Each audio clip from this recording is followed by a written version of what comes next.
All right, we're going to go through a few things so you know how to access all the data you're going to need for your simple report. The first thing you're going to need to do is to go to your Google Classroom.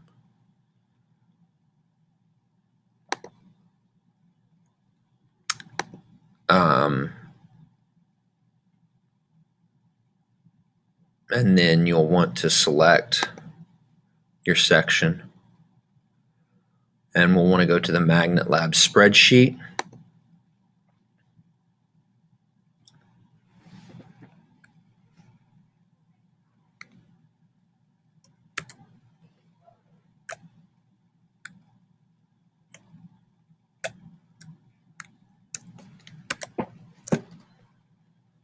And then once you're at the Magnet Lab spreadsheet, you're going to want to come up with the average for all the data. However, right now we're in the main spreadsheet. This is the one shared by everybody, all 69 students. So you'll need to go to the File button and make a copy. And you'll name it Copy of Magnet Lab Spreadsheet. Hit OK. And then it'll come up with a copy of the Magnet Lab. You can go ahead and close out the spreadsheet behind you. And now make sure you're dealing with just the copy of the Magnet Lab spreadsheet. That one is owned just by you. We'll come over to the average, click on that cell, and then you'll go to the Functions button and tell it that you need to average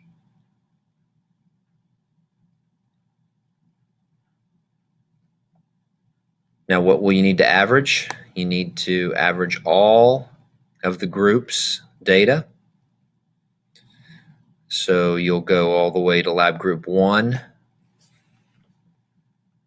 and hit the Return button. And it will calculate that average for all 36 lab groups if there happens to be 36 lab groups. In this case, there's only 30. Next, you will select the cell and put the pointer right on the plus, where it makes a plus sign in the lower right hand corner, and then you'll highlight that down and it will make the calculations for each of the number of cards. So if we slide this over, we can see that for 20 cards, the average force is 1.11 newtons. And all the way down to no cards, an average force is 16.66 newtons. All right, after you've completed that, we're going to, number of cards isn't the most scientific statement, so we're going to turn the number of cards into a distance in millimeters. And since we know the thickness of 20 cards, that comes out to be 3.15 millimeters. I can put that up there. It's 3.15 millimeters. We can then use that information to figure out what the distance of these different numbers of cards would be. First off, we take 3.15 and we divide it by equal sign to tell it's a calculation. 3.15 and we divide it by 20 cards. It means that each card is going to have a thickness of 0.1575 millimeters. So we can use that information in our calculation. So in order to tell the cell that it's making a calculation, we hit an equal sign. And then we type in what the number of cards that we need. In this case, it's 20. Let's call that this value, which is in cell A5. So we type in A5. It highlights that cell. We need to multiply that A5 value, which is 20, so shift 8, which gives us the asterisk, which is this multiplication key in a spreadsheet. And then we multiply that by the value of one card, which is 0.1575. Then you hit enter, and it correctly calculates the distance of 20 cards.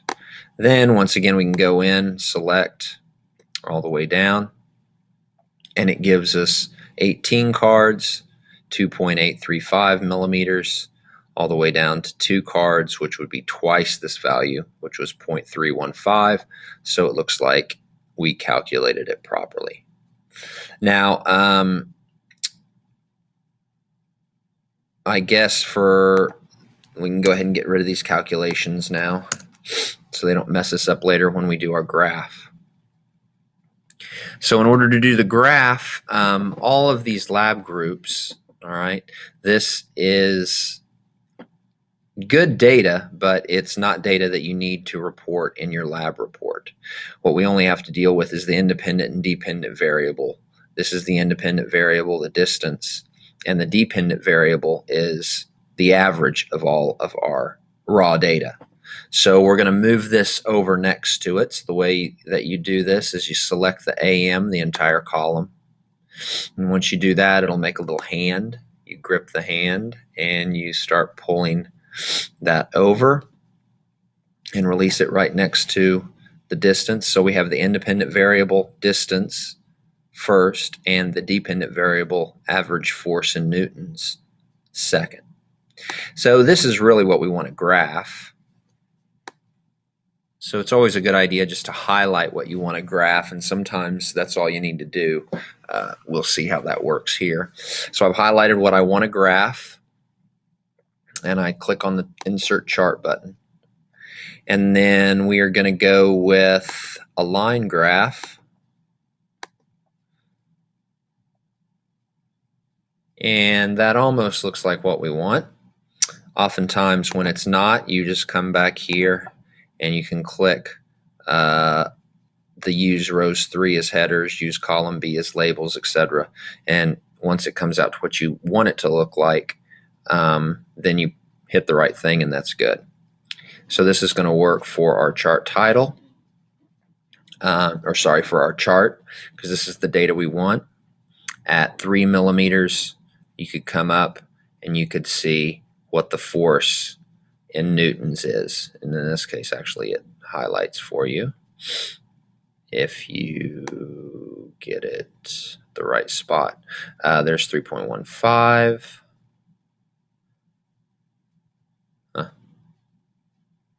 Well, anyway, 3.15 millimeters, the average Newton force is 1.11. Okay, so now that we have our chart set up properly, we need to customize it and we need to give it a title. This I'm not going to go through because you should know how to do this. Remember, it needs to be the effect of the IV on the DV. Then the legend, the average that works out. If you don't want, you don't always have to have a legend if there's just one line. So if you don't want that, you can hit the none button and it'll take it away. Then we need to go in and we need to make sure that we label our axes properly. Our horizontal axis, or our x-axis, right, is the independent variable. So you'll need to type that in and not to forget the units associated with that. So I'll show you that as an example. You can do this on the other. So the horizontal axis title was distance, and which is the independent variable, and the units for that were millimeters. And so you need to have those in parentheses. And that really pretty much covers it.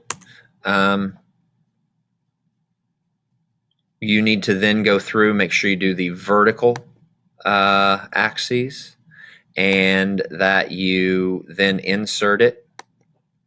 Once it's inserted, if you'll just click on this button and move it to its own sheet, and you can then go back and forth between the two.